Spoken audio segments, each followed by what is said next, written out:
This is Texas Tiger Digs, and I know I do a little bit more contemplation and talking on my videos than most of the guys that do hunts, but it's my nature. I was a former teacher, and bad habits are hard to break. But this is not that I'm teaching, but I do have an idea, and I stumbled across this while I was hunting today. Not one of my best hunts, but you can check that on my other videos. I don't hide my good hunts, and I don't try to compile 85 hunts in a big pile of coins and say, wow, what a great day I had.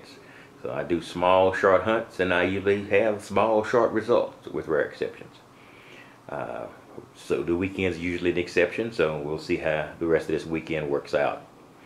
In any case, I'm looking. I've got these particular detectors on in frame here because it's something interesting. These by a lot of people are called relic hunting machines. I have the Sovereign GT. I have the on the opposite side I have the Tejon, and in the middle I have the Nocta Velox. Now these are machines that are limited in the fact that they natively do not have target IDs. I do have a meter on the Sovereign GT, so I guess you could say I've dumbed it down. But I don't always use it, but it's there and it's present, so it's a factor. But the other two don't, and they don't have an ability to do it. The Sovereign has variable tones that an attached device can actually translate into numbers and some indication of what you're digging. The Tejon is a single tone device, and I believe that the Nocta is a three-tone or four-tone device. I'm not sure. I only care about the top two tones, which are the medium and high tones. But in any case, what I was thinking about was the relic hunter attitude, and I think that's what all of us need to develop, even those of us who are technically looking for jewelry but end up basically coin shooting, and coin shooters. If you keep your discrimination wide, basically knocking out iron, which all of these machines can do. All of them have the capability of knocking out iron. In fact, the basic configuration of these machines are with iron off if you want them to function correctly. Now, I'm not saying that they're automatically that way, but they're very easy to set to eliminate iron. Once you eliminate iron, then and let me correct this now. This is a modified relic hunters. Relic hunters don't always eliminate iron, unless they're doing house sites, in which case they're going to be running into a bunch of nails. They will set it so they can get the smaller nails out of the way. But big iron is important to relic hunters. So this is not exact one-to-one meaning I've got here. But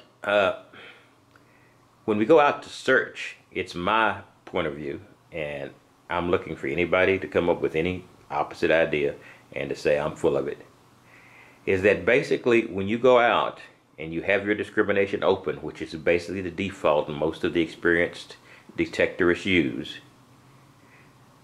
you need to be open to everything. When you find an object that is interesting but not a coin or not a ring, you need to just say wow and stock it back, put it somewhere, save it, count it as an achievement.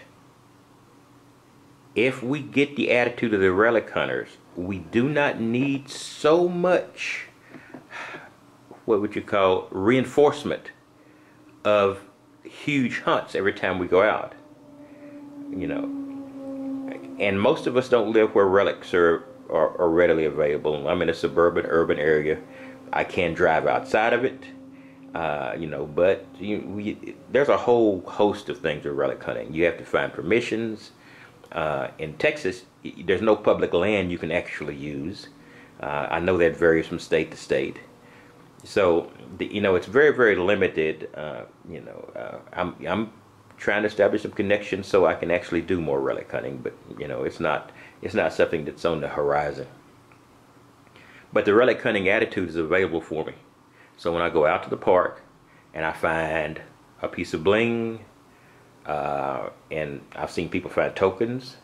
I don't think I found a token yet. I'm not sure if there are a lot of tokens in North Texas. I'll have to, hopefully, if there is one, I'll find. Oklahoma's close by, and I know they have tokens. So we'll see.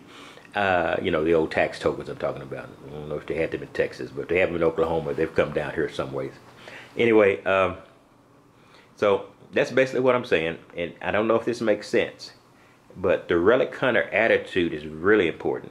It's really important to those of us who are looking for rings as a primary and coins as a secondary.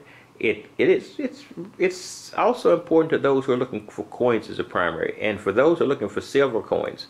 Silver coins aren't as frequently found as they were a few years ago. So you need to enjoy what you get instead of searching for what you want with an attitude that if I don't get it, I failed. So that's my little sermon about relic hunting and relic hunting attitude for the rest of us. I'd like to join you relic hunters out there sometime, because you have a greater range of positive reinforcement than those of us who are out there inhabiting and are denizens of the urban and suburban landscape. So I bow to you. If you live in an area where there are relics, you do have the best of all worlds. So that's all I've got to say. Just develop the relic hunter attitude. And I'm sorry, this is a preaching and a